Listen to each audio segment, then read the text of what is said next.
welcome to the mix. And today we just want to celebrate with Dwayne. Today's his birthday, and we just want to big him up and say happy birthday. I hope that you have a wonderful day today. Enjoy yourself and keep being the person who you are. Have a wonderful day.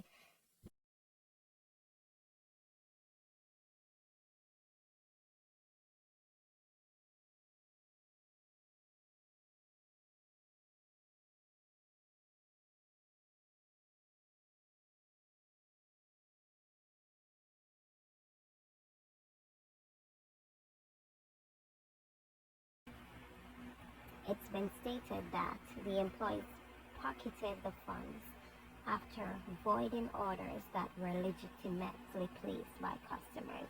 And in other news, it was reported that Sadiq Calvert, a 17-year-old, was stabbed by her father.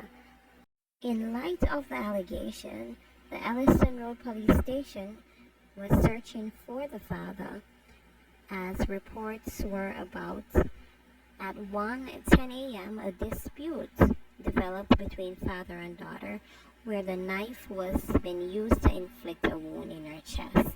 She was taken to the hospital where she received treatment, but she was pronounced